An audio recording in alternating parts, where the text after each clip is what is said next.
Eh bien, bonsoir à tous.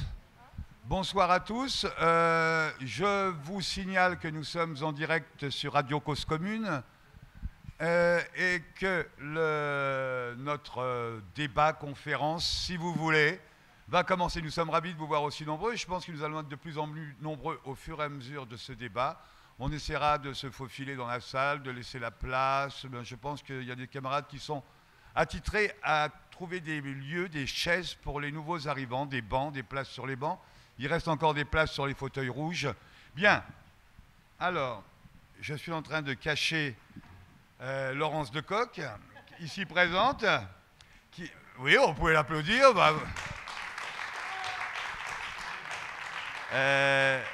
Qui, elle, est plus spécialisée sur l'éducation en général, et là, en l'occurrence, à propos de la Première Guerre mondiale, nous allons débattre à ce propos-là, bien sûr.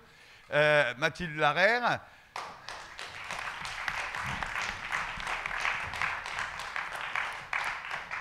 qui appuiera un peu plus sur l'histoire des femmes, et Benoît Bréville, qui, voilà, merci pour lui, sur l'interprétation de l'histoire.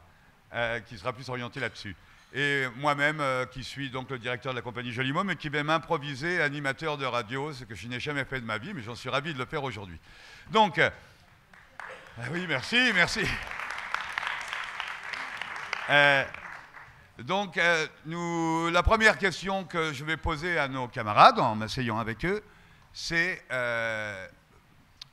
comment ressentez-vous cette journée fabuleuse de grand cirque impérialiste qui nous est offerte aujourd'hui à Paris par les grands de ce monde. Alors, allez-y, Laurence, tu as le micro. Eh bien, bonsoir tout le monde. Merci beaucoup pour cette invitation. Alors, j'ai regardé, ça m'arrive assez rarement en fait, je me suis plantée devant ma télévision ce matin, j'avoue.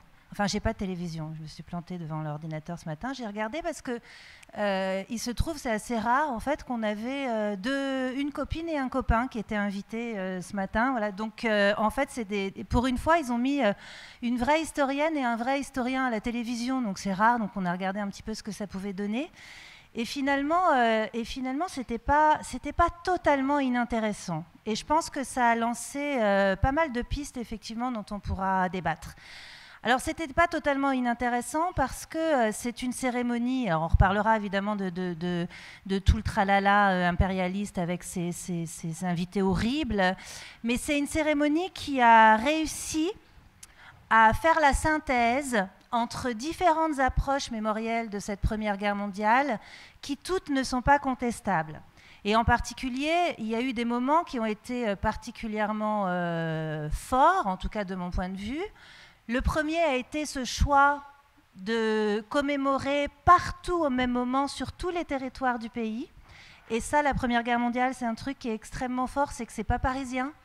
Et donc le fait d'avoir comme ça une dissémination à l'intérieur de tous les territoires, et ça fait 4 ans que notamment l'Aisne, la Marne, etc., sont des territoires qui connaissent des formes commémoratives assez modestes.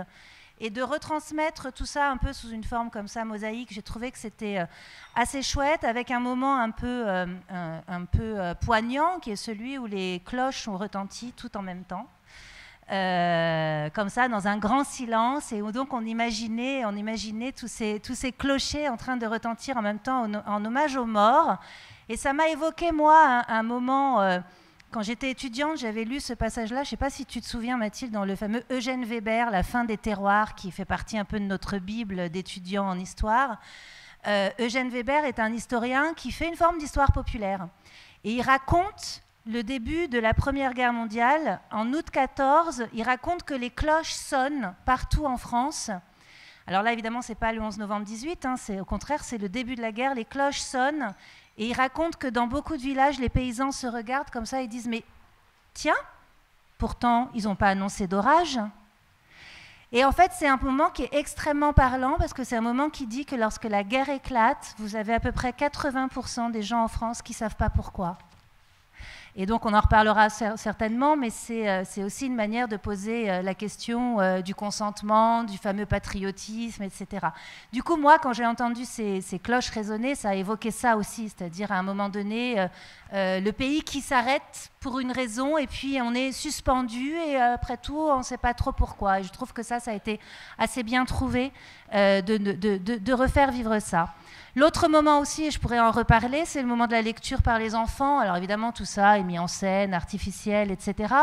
Mais quand même, la lecture des lettres de Poilu, c'est quand même pas totalement anodin. C'est jamais dénué d'émotion, et le fait de choisir des enfants, évidemment, et le fait de les choisir dans différentes langues était plutôt aussi, là aussi, quelque chose d'assez fort. Et puis la troisième chose, et là, à mon grand étonnement quand même, c'est que le discours de Monsieur le Président était dans le contexte, finalement pas si mal.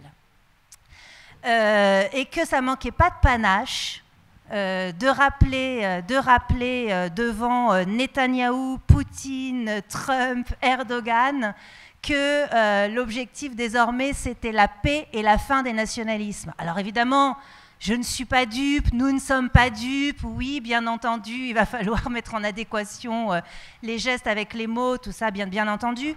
Mais je veux dire, c'était un discours qui, dans l'exercice même d'une prise de parole présidentielle pour une commémoration du 11 novembre 1918 avec tout un tas de figures criminelles en face de soi, c'était finalement un discours qui avait le mérite de ne pas manquer de courage. Et il y a des choses qui ont été dites dans ce discours et qui étaient plutôt assez belles. Alors après, évidemment, reste l'essentiel. Voilà, l'essentiel, c'est que on s'est retrouvé le 11 novembre 2018 avec Trump, avec Erdogan, avec Netanyahou, avec Poutine, c'est-à-dire vraiment avec toutes ces gueules patibulaires qu'on aurait préféré ne pas avoir devant nous et avec lesquelles on n'a évidemment strictement aucune envie de célébrer quoi que ce soit.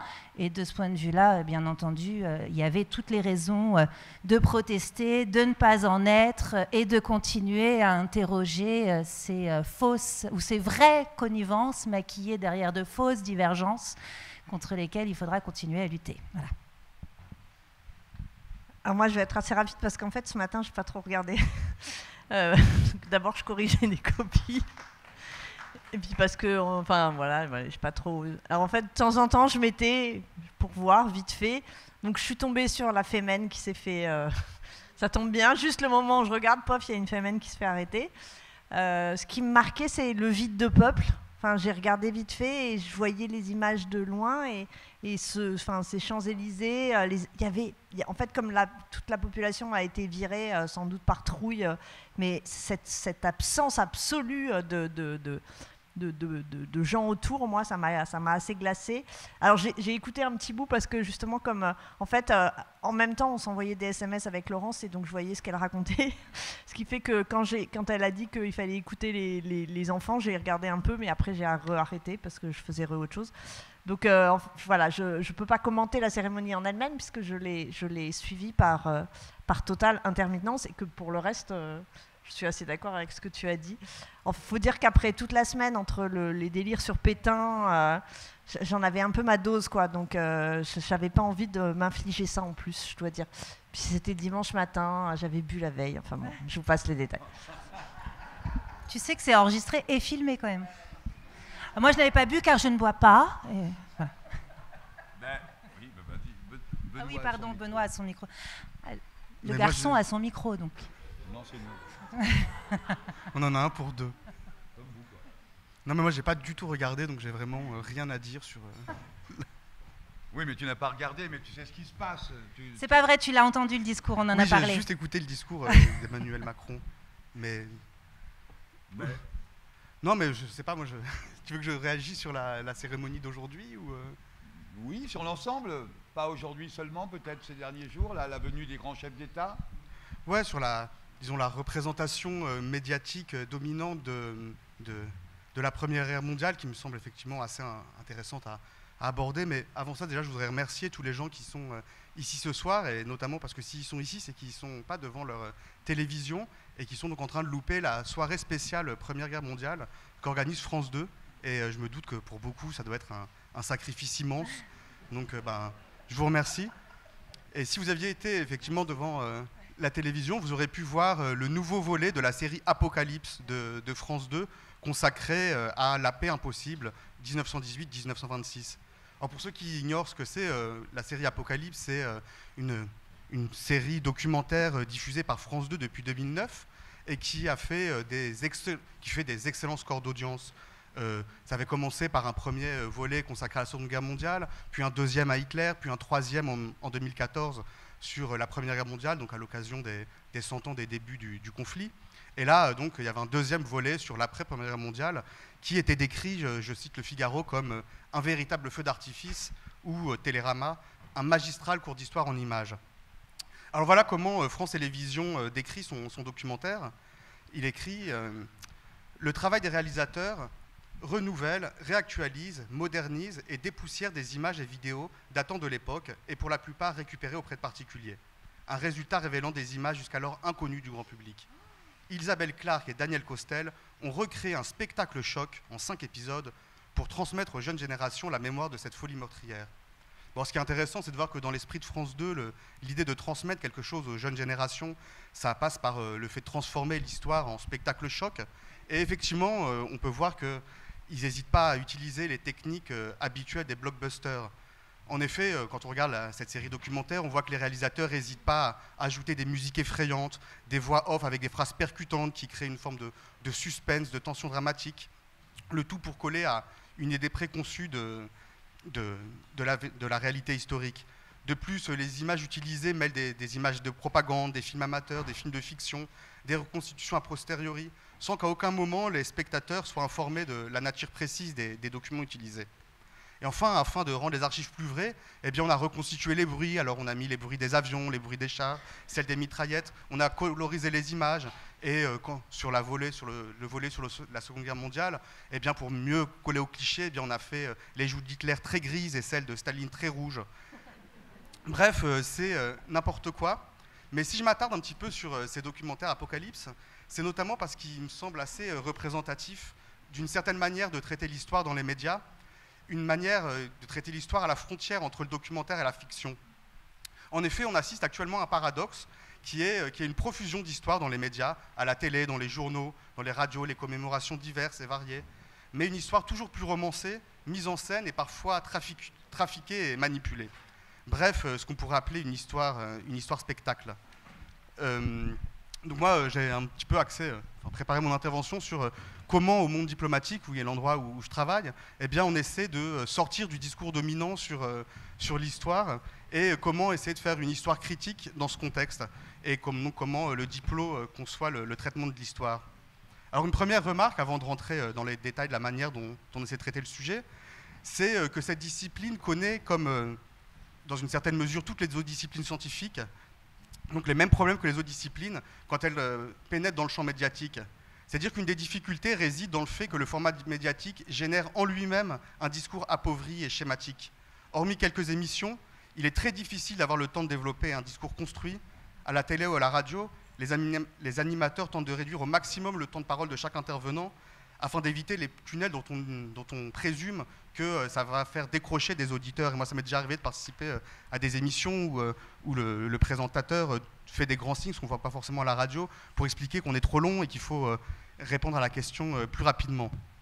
Dans certains cas, les spécialistes sont même sommés de répondre par oui ou par non à des questions complexes, et la rapidité exigée n'est guère compatible avec l'analyse historique. Et je voudrais donc souligner l'importance de l'existence d'émissions qui laissent la parole à des spécialistes sans les interrompre à tort et à travers, donc comme celle que vous animez sur Mediapart, ou l'existence de journaux ou de sites internet qui continuent à proposer des formats longs sans se dire qu'au-delà de 5000 signes, eh bien, les gens décrochent de leur lecture et qu'on ne peut pas rentrer dans des sujets trop complexes parce que ce serait une sorte de suicide commercial, et donc des journaux comme des sites internet comme Mediapart ou comme Le Monde diplomatique, bien sûr. Bon, une fois prêt à la poser, tu veux... Ouais. Oui, non, mais continue, mais je pense qu'à un moment donné, je vais t'interrompre pour que la parole circule. En tout, ça fait 10 minutes théoriquement, donc ça va, oui. Sur 2 heures. Non, je voulais interrompre simplement sur un truc, parce que je vois des élèves qui sont en 3e, que je connais, qui habitent le quartier, et qui travaillent sur la Première Guerre mondiale, et qui doivent recevoir des informations scolaires sur la Première Guerre mondiale. Et en quoi on pourrait les interpeller? C'est-à-dire, bon, là, je sais qu'il y en a quelques-unes qui sont allées au monument aux morts contre la guerre de Saint-Ouen, pour la paix. Je crois que c'est un monument aux morts pour la paix, si je me trompe bien. Si je ne me trompe pas, pardon. Si je me trompe bien. Bah oui, contre la guerre, pour la paix, c'est un peu pas. Voilà. Donc, certainement, on leur a dit que la guerre, c'était pas beau. C'est probable. Mais qu'est-ce qu'on pourrait rajouter en plus des informations qu'ils ont actuellement en troisième? Est-ce que ça te dit quelque chose, Laurence? Voilà, on change complètement de sujet. Oui, donc c'est Attends, je vais essayer de te connecter, Benoît. Non, alors, c'est vrai que moi je travaille sur l'enseignement de l'histoire et sur la transmission de l'histoire. Et l'école, c'est un des lieux, mais ce n'est pas le seul, de transmission de l'histoire. Les médias en sont un autre. Donc ce que disait Benoît est extrêmement important, parce que ce qu'on enseigne à l'école ne peut pas être retenu par des gamins si à l'extérieur de l'école, il n'y a pas les choses similaires qui circulent. Et c'est la raison pour laquelle d'ailleurs, Mathilde et moi, on a désormais choisi d'intervenir hors de nos classes ou hors de nos amphis d'étudiants, d'intervenir dans les médias précisément pour construire un discours sur l'histoire dans l'espace social qui soit en conformité, on va dire, avec ce que des gamins peuvent apprendre dans les écoles. Ça, c'est un truc qui est très, très important, parce que si c'est conforme avec ce qu'ils apprennent dans les écoles, alors ils retiennent. Si, en revanche, dans l'école, on leur dit quelque chose, mais que dès qu'ils sortent, ils n'entendent que Stéphane Bern ou Laurent Deutsch, eh bien, ils retiennent Stéphane Bern et Laurent Deutsch. Voilà. Donc, c'est aussi pour ça que le fait de travailler, de toute façon, l'école, c'est une médiatisation aussi, hein, donc le fait de travailler sur la façon dont les médias transforment l'histoire ou sur la façon dont l'école transforme l'histoire, c'est finalement un travail assez similaire et un travail assez complémentaire. Alors, comment est-ce que des gamins apprennent la Première Guerre mondiale aujourd'hui? Je vous ai apporté des petits récits d'élèves que je vais vous lire. Après tout, on est sur une scène de théâtre, hein. Il se trouve qu'il y a quelques années, j'ai fait une enquête auprès de lycéens et je leur ai demandé, c'était pour un article, voilà, et je leur ai demandé de raconter, comme ils le voulaient, la Première Guerre mondiale. Ils avaient un quart d'heure, 20 minutes pour raconter, comme ils le voulaient, la Première Guerre mondiale. Alors, si tu es OK, si tu ne m'interromps pas, je vous en lis 4, mais ça va être assez rapide. Ouais, même on va lire toutes les deux. Ouais. Comme ça, on va faire un petit show. Ça va être fun. Ouais. Alors, il y en a un qui est assez emblématique. Je l'ai retrouvé plusieurs fois. Donc, je vous le lis. Il est assez court, celui-là. Hein. Donc, c'est un élève de seconde. Donc, tu parlais des troisièmes. C'est l'année d'après. Donc, qu'est-ce qui vous reste, hein? Qu'est-ce que vous avez retenu de votre cours de troisième sur la Première Guerre mondiale? Sachant que la Première Guerre mondiale, c'est vraiment le point. En troisième, on en parle énormément, quoi, hein. Donc, ce gamin, il arrive en seconde. On est en septembre. Je lui dis, voilà, raconte-moi la Première Guerre mondiale. C'est vrai qu'entre-temps, il y a eu juillet et août. Il me dit, je ne me rappelle plus, donc je préfère ne pas écrire n'importe quoi. Je sais que la guerre a été terrifiante et traumatisante. Ça, c'est déjà un petit texte de gamin. Seconde. Deuxième texte. C'est une guerre terrible qui a fait beaucoup de morts, qui a tué beaucoup de personnes innocentes. C'est la guerre entre l'URSS, les Allemands et tous. Je crois qu'il y a eu une crise financière aussi. Les femmes étaient dans les usines et travaillaient à la guerre. Je crois qu'il y avait des camps de regroupement. Ils se faisaient traumatiser. Ils subissaient des tortures, des traumatismes. La plupart finissaient morts. Il y avait des cadavres partout. Seconde. Je continue. Ah, tiens. Oh là, putain, tu m'en donnes un grand, là. Celui-là? Ouais. L'hiver est torride. Le soldat a pour seul abri leur tranchée. Les deux puissances mondiales s'affrontent. D'un côté, les États-Unis, de l'autre, l'URSS. Staline, il y a un truc que je loupais là. Successeur de Lénine, prend le pouvoir, il impose sa dictature avec des propagandes. Toute l'URSS est fascinée par lui et gare à celui qui serait contre lui, car il risquerait d'être abattu de sang-froid. Ça fait froid aux yeux. Dans le cas de la Première Guerre mondiale, la France est contre l'URSS. Ah. Les pays s'associent, formant une triade.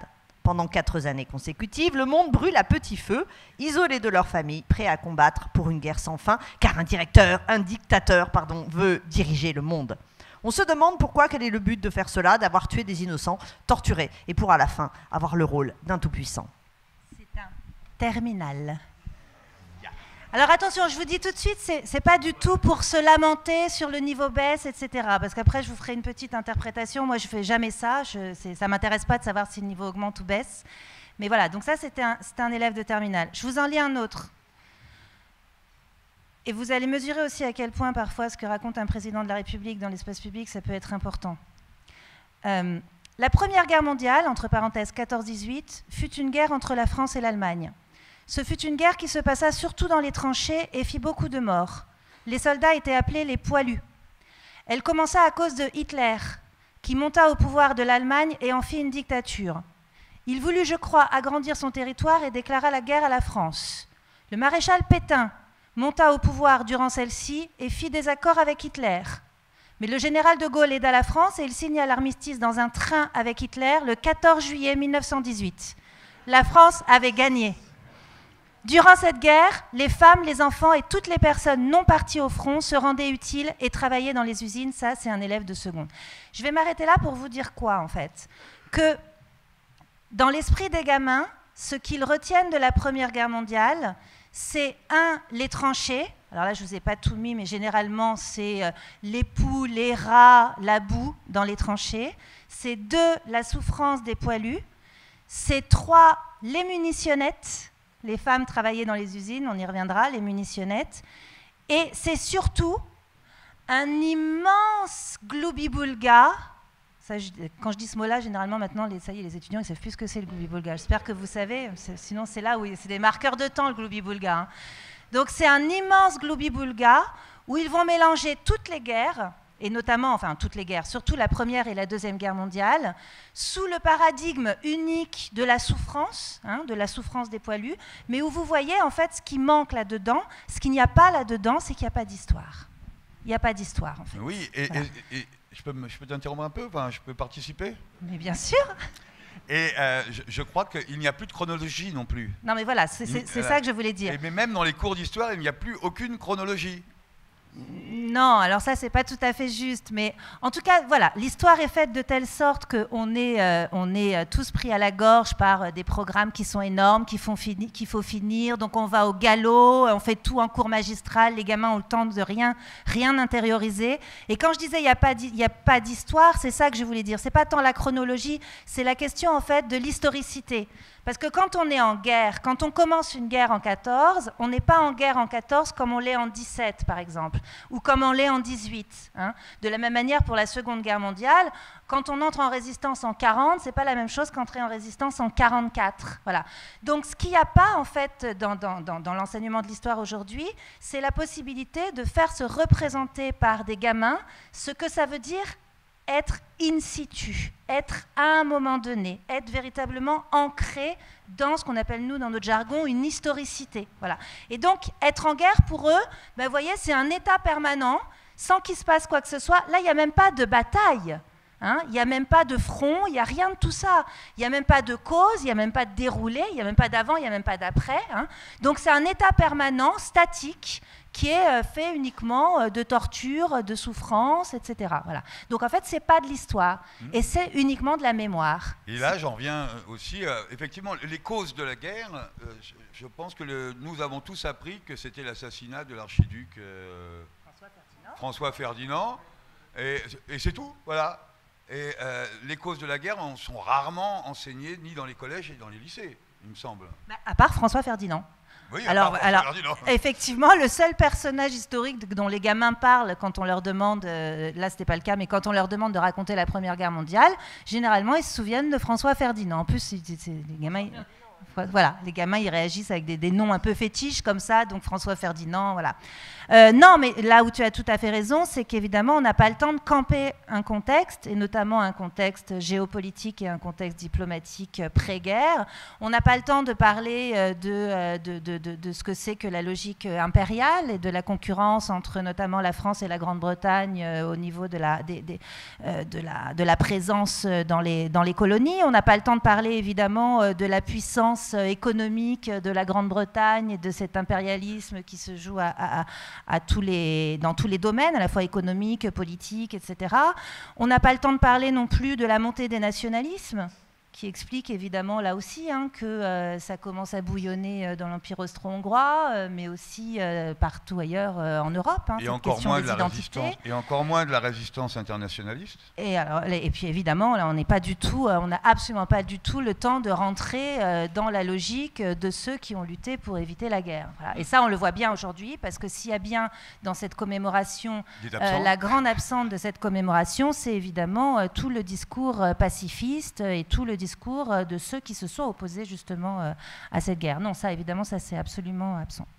Et il me semble que les femmes ont été à l'avant-garde un peu de la lutte contre la guerre dans les années qui ont précédé la Première Guerre mondiale, n'est-ce pas, Mathilde? C'est moi les femmes. Oui, effectivement. Alors, là où c'est compliqué, c'est que les associations féministes, au début de la guerre, elles rejoignent l'Union sacrée. Il y a en Angleterre surtout. En France aussi. Il y a une féministe française qui écrit pendant la guerre, la femme de l'ennemi est désormais l'ennemi. Enfin, donc la sororité, elle crève avec l'union sacrée. Après, ça change, avec essentiellement d'ailleurs dans les milieux des femmes socialistes et CGT, qui, au niveau international, se rassemblent derrière Clara Zetkin, qui, en 1917, lance un mouvement à la fois féministe et pacifiste, et en France, autour de Gabrielle Duchesne, avec, par exemple, aussi la figure d'Hélène Brion, qui est une institutrice CGT, qui a toujours été féministe, et qui se fait arrêter, et qui passera en jugement, et qui, d'ailleurs, dans la défense qu'elle fait, c'est des textes magnifiques, parce qu'elle fait le lien en permanence entre son féminisme et son pacifisme. Et elle explique qu'en fait, il n'était pas possible d'être féministe sans être pacifique, et que si elle est pacifiste, c'est parce qu'elle est féministe, et que si on l'arrête, il faut qu'on la condamne pour les deux, d'une certaine façon. Donc là, il y a effectivement ce mouvement qui se met en place, mais essentiellement quand même dans la mouvance socialiste révolutionnaire. Voilà, socialiste révolutionnaire, même si, alors là où c'est compliqué, c'est que la CGT, pendant le conflit, a un peu abandonné ses côtés socialistes révolutionnaires, mais dans la tradition en tout cas. Et elle joue un rôle important. Hélène Brion écrivait des tracts, diffusait des tracts pacifistes, et qui étaient... et bon, évidemment, après, il y a aussi... mais ça, c'est autre chose. Il y a tous les mouvements des femmes pour leurs droits pendant la guerre. Mais elles allient toujours... elles réclament toujours trois choses. Le pain, parce que c'est quand même elles qui s'occupent de la bouffe à l'arrière et donc qui subissent les privations.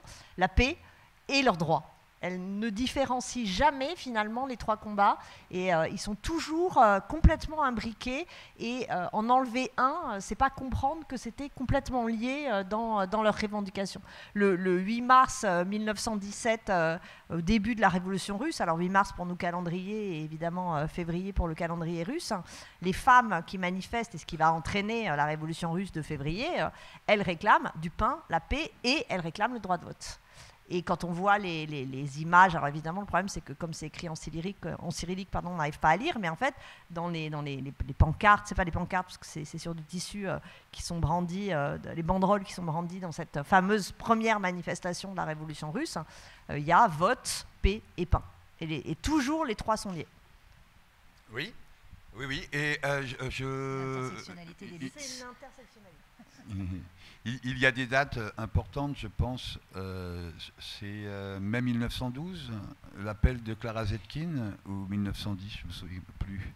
Ah mais ça c'est pour le début mars, de la journée internationale. Oui, alors ce qu'il y a c'est que ça c'est pas tout à fait lié parce que là c'est pas lié au mouvement pacifiste, mais effectivement en fait ce qu'il y a c'est que à la fin du 19e siècle et début 20e, il y a un mouvement qu'on appelle le mouvement des suffragettes, qui est en fait un moment où à l'échelle européenne et mondiale, les femmes vont focaliser l'essentiel de leur combat sur le droit de vote. Ce qui n'était pas le cas au préalable. Au XIXe siècle, demander le droit de vote n'était pas la première revendication des femmes. C'était une des revendications, mais parmi d'autres. Mais en gros, à partir des années 80, la première revendication devient le droit de vote parce que elles comprennent, ou en tout cas elles disent que c'est une fois que le droit de vote sera obtenu que les autres droits pourront l'être et que ça ne sert à rien finalement de réclamer des droits tant qu'elles ne rentrent pas, tant qu'elles ne sont pas une force, un poids électoral. Or, ce mouvement des suffragettes, il est quand même très bourgeois à la base, que ce soit Hubertine Auclair en France ou les suffragettes anglaises. Enfin, quoi que dans les suffragettes anglaises, il y a des radicales, mais il y a quand même une domination bourgeoise. Et en fait, assez vite, les femmes socialistes vont vouloir créer un autre courant pour justement avoir un courant qui soit tout à la fois pour les droits des femmes, mais qui ne soit pas un courant bourgeois. Et donc, autour de Clara Zetkin et d'autres, des féministes radicales en Angleterre, aux États-Unis et en France, il y en a aussi, elles vont essayer de développer un féminisme socialiste.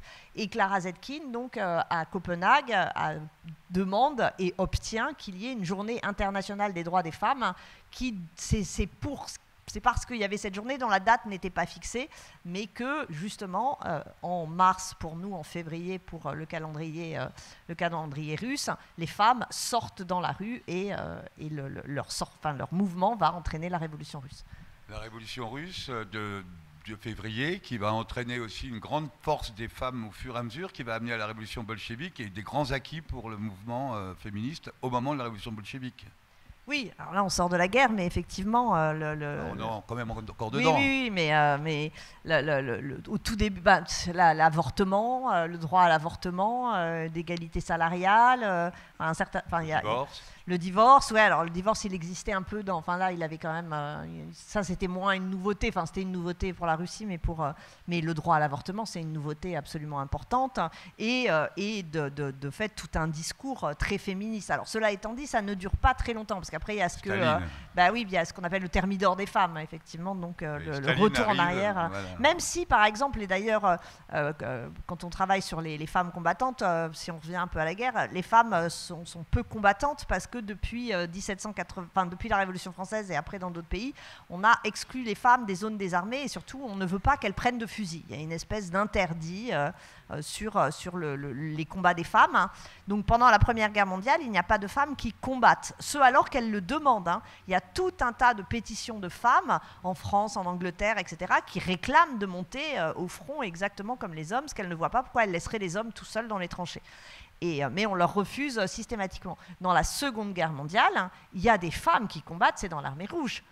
Et d'ailleurs, les femmes l'essentiel des snipers qui ont mené la bataille de Stalingrad, c'est des femmes. Les bataillons de snipers, c'était des femmes. Et l'aviation aussi. Et l'aviation aussi. Alors, en Angleterre, il y avait des femmes aviatrices, mais on leur faisait faire en fait les trajets des bases arrières jusqu'aux côtes anglaises. Et là, elles filaient l'avion à un homme qui, lui, allait bombarder parce qu'on n'envisageait pas qu'une femme puisse être dans l'avion qui lâche la bombe. Et après, il revenait, elle reprenait l'avion, elle le ramenait, il était réparé, elle repartait. Elles ont économisé des milliers d'heures de vol aux soldats et ça a été très utile, mais jamais, elles pouvaient même parfois actionner...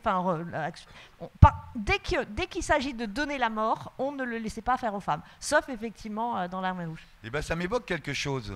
Est-ce que vous pouvez me répondre à cette question? J'ai entendu dire, je ne sais plus par qui, mais il me semble que c'est une vérité, mais peut-être que ce n'est pas une. Je compte sur vous, les historiennes, journalistes, Benoît. J'ai entendu dire que les Noirs qui sont arrivés avec l'armée des États-Unis n'avaient pas le droit d'être armés.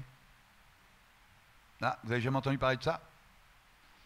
Et qu'on leur avait retiré des armes parce qu'on ne pouvait pas imaginer qu'un noir puisse tuer un blanc, même en temps de guerre.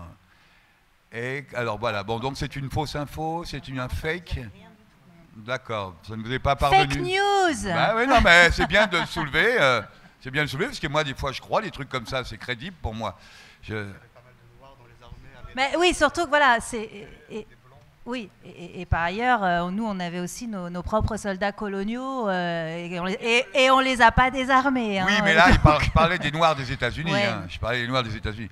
D'accord, il est bien d'accord. Et oui, et il y a une autre chose qui m'est venue à l'esprit pendant que tu parlais, c'était l'affaire des suffragettes qui rejoignent l'Union sacrée. Ça m'a choqué, moi. Ça m'a choqué parce que c'est un peu comme si elles avaient vendu leurs hommes à la guerre, quoi. Mais de toute façon, enfin, vraiment, il y a la très grande majorité des associations féministes. Sauf les bolcheviks, quoi. Il reste que les bolcheviks dans cette histoire, et les spartakistes. Au tout début, mais de toute façon, ils sont très minoritaires parce que les socialistes aussi rejoignent l'Union sacrée. Hein, parce que, je veux dire, en Allemagne, le SPD rejoint l'Union sacrée et Liebknecht et Rosa Luxembourg sont isolés. En France, il n'y a que Monat et très peu. En Angleterre, il n'y a que merde, je ne me souviens plus comment il s'appelle. Désolée, j'ai oublié, ça arrive surtout après la soirée que j'ai fait hier. Enfin bon, mais c'est très très minoritaire. Les socialistes ont partout voté les crédits de guerre. Hein, donc, il faut pas attaquer les associations féministes, surtout les associations donc suffragettes. Hein, l'association pour le droit de vote des femmes, elles ne font que suivre le mouvement général qui a poussé la très grande majorité, même les socialistes, à rejoindre l'Union sacrée. Ceux qui dès le début ont des positions pacifistes sont minoritaire et dans le contexte sacrément courageux. Oui, donc on peut citer Clara Zetkin comme on peut, oui, non mais ça évidemment. Clara Zetkin, Rosa Luxembourg, oui, bien sûr. la Kollontai et les bolcheviks en général. Oui, Benoît, est-ce que tu veux reprendre la parole? Oui. À la fois, on m'avait dit de préparer un truc de 10-15 minutes, alors moi c'est ce que j'avais fait. J'ai été discipliné pour le coup. Sur la thématique de l'union sacrée, moi ce qui me frappe, notamment ce que disait Laurent sur la persistance d'un certain nombre d'idées reçues et la transmission, la circulation entre les idées reçues, entre les médias, l'école, etc. Et à propos des commémorations là, qu'on a pu voir ces derniers jours, c'est à quel point la thématique de l'union sacrée dans les tranchées est quelque chose qui continue à avoir la vie dure, quand bien même il y a eu la thèse de Nicolas Mario, etc., sur la thématique de l'union sacrée dans les tranchées, qui est l'idée que toutes les classes sociales se retrouvant à partager les mêmes conditions de vie horribles dans les tranchées, se retrouvant à affronter le même ennemi, etc., auraient commencé à se rapprocher, qu'il y aurait eu une forme de rapprochement transclasse en quelque sorte dans les tranchées, ce que l'historiographie a battu en brèche assez largement, à la fois parce que les gens qui étaient dans les tranchées et les gens qui commandaient étaient souvent de classes sociales différentes, et qu'au sein même des tranchées, eh bien, les rapprochements entre les gens des classes supérieures et les gens des classes inférieures étaient pas si fréquents. Et parmi d'autres clichés comme ça qu'on peut voir qui ont continué pendant la commémoration, j'entendais ce matin à la radio, parce que j'ai menti en disant que j'avais pas du tout écouté le truc, où il parlait de la conférence de Versailles, il parlait de Woodrow Wilson, le président américain, qui est encore en permanence présenté comme le champion de l'autodétermination, du droit des peuples à disposer d'eux-mêmes, qui serait venu à la conférence de Versailles avec des idéaux de paix un petit peu chrétiens pour diffuser la paix dans le monde. Et sans que jamais soit rappelé qu'au même moment, les États-Unis, du même Woodrow Wilson, intervenaient militairement au Mexique, en République dominicaine, que les États-Unis sont également intervenus en URSS en soutien aux Russes blancs, ont soutenu les Russes blancs dans leur combat contre les Russes rouges, ont manipulé au sortir de la Première Guerre mondiale pour écraser les insurrections qui pouvaient... en Hongrie, en Allemagne, etc. etc. Et pour autant, on entend, ce matin, il y avait encore cette idée que Wilson, le droit des peuples à disposer d'eux-mêmes, les fameux 14 points du président Wilson, etc. Et c'est assez frappant de voir cette circulation entre ce qu'on pouvait lire dans les manuels scolaires de manière, il y a toujours un petit point sur le petit extrait sur les 14 points du président Wilson, etc., avec ce que les médias disent sans quasiment jamais interroger. Et ce qui était frappant, un petit peu en contraste avec ce que tu disais, c'est qu'ils avaient commencé l'émission en disant aujourd'hui, exceptionnellement, on va faire une émission avec des vrais historiens, etc. Et il y avait une historienne qui était donc Elsa, je ne sais plus comment, qui était la chef de la mission de la commémoration du centenaire, donc qui faisait un petit peu historienne officielle en l'occurrence. Et 4 personnes qui n'étaient absolument pas historiens et qui du coup n'ont pas du tout contredit les clichés diffusés pendant cette émission. Ouais, Pour compléter, vous donnez un petit peu aussi d'autres grilles de lecture. Il faut savoir que la Première Guerre mondiale, ça a été pendant très longtemps un objet de clivage extrêmement fort à l'intérieur du monde des historiens. Grosso modo, il y a deux écoles. Alors, elles se sont réconciliées au moment de la commémoration depuis 4 ans, mais à l'époque, il y a 5 ans, on disait qu'ils étaient quasiment en guerre de tranchées. Donc il y a deux écoles. Il y a une première école qui est née dans les années 90, autour, alors je vais vous donner quelques noms, hein, ce n'est pas du name dropping, mais si jamais ça vous dit quelque chose, voilà. Autour de quelqu'un comme Jean-Jacques Becker, ça a été le premier à impulser ça, sa fille aussi, Annette Becker, et puis un autre historien assez célèbre qui s'appelle Stéphane Audouin-Rousseau. Ce sont des gens qui ont énormément renouvelé le champ de l'historiographie de la Première Guerre mondiale, parce que ce sont les premiers à avoir inventé ce concept de culture de guerre. La culture de guerre, ce serait l'idée, je vais schématiser, hein, mais ce serait l'idée qu'en situation de guerre, dès le moment de la mobilisation, chacune et chacun se sent impliqué dans cette logique de défense de la patrie, de la guerre légitime, d'y aller quasiment la fleur au fusil, vous connaissez ce mythe de la fleur au fusil, et donc d'être dans une posture de consentement à la guerre. Hein. Et donc vous avez des historiens, le mot important c'est consentement, voilà. Vous avez des historiens qui ont écrit énormément d'ouvrages, d'ailleurs par ailleurs très intéressants, parce qu'à l'époque ça renouvelait l'historiographie, hein, donc il ne s'agit pas évidemment de mettre tout ça à la poubelle, mais des historiens qui ont vraiment arc-bouté leur travail sur la question du patriotisme et du consentement à la guerre. Hein. Et donc ce sont tous les historiens qui ont travaillé sur la propagande, dans les écoles, c'était tous les exercices qu'on donnait à faire aux enfants, vous savez, les dictées anti-Bosch, le mythe de la revanche, etc. etc. Bon. Et puis, fin des années 90, vous avez d'autres historiens qui se sont emparés eux aussi de ce sujet-là et qui ont dit ça ne nous va pas, cette idée du patriotisme consensuel, du consentement, etc. Vos sources, par exemple, les sources sur lesquelles vous vous appuyez, ce sont des sources qui sont écrites par des intellectuels, par des dominants, par des bourgeois, par des gens qui savent écrire, tout simplement, hein, et qui donc ont laissé des traces. Mais quid des ouvriers ? Quid des gens qui viennent des régions et qui ne parlent même pas le français consensuel ? Quid de ces gamins dont je parlais tout à l'heure, qui entendent la cloche sonner et qui se disent « Tiens, ils n'avaient pas prévu d'orage ». Ces gens-là, comment est-ce possible que du jour au lendemain, en claquant des doigts, ils se disent « Ouais, vive la guerre, on va aller niquer les Boches, etc. » C'est pas possible, ça ne marche pas comme ça. Donc, ce sont des historiens qui ont pris d'autres sources, et en particulier des sources de non-lettrés, des sources d'ouvriers, etc., et qui ont adopté une grille de lecture qui est une grille de lecture sociale. Parmi eux, celui que citait Benoît, donc Nicolas Mariot, qui a écrit un livre absolument extraordinaire qui s'appelle « Tous unis dans les tranchées, point d'interrogation ». Mais il n'est pas le seul. André Loesque, qui commentait ce matin aussi sur France 2, Frédéric Rousseau, etc., qui a sorti un livre merveilleux sur le patriotisme. Ces gens-là, en fait, ont montré qu'il y avait une perception qui était socialement différenciée de la guerre. Voilà. Et qu'effectivement, les tranchées, ce n'est pas ce lieu de la grande réconciliation entre les ouvriers et les bourgeois. Ce n'est pas vrai, c'est impossible. En réalité, les bourgeois, ils font tout pour éviter les tranchées, par exemple. Voilà. Et on les aide à le faire. Et quand ils ne le font pas, parce qu'il y a des bourgeois militants, le cas de Robert Hertz, par exemple, sur lequel on avait travaillé, est un cas fascinant, c'est aussi un livre de Nicolas Mariot, c'est un intellectuel, normalien, etc., juif, et lui, en revanche, quand la guerre éclate, il y va, mais alors il veut à tout prix y aller. Il est de gauche, il est communiste, si mes souvenirs sont bons, il est communiste, en tout cas, il est... Non, mais il est socialiste, voilà. Et il veut y aller, et il veut y aller aussi parce qu'il a une fibre qui est se battre aux côtés de ses frères ouvriers. Mais ses frères fantasmés ouvriers.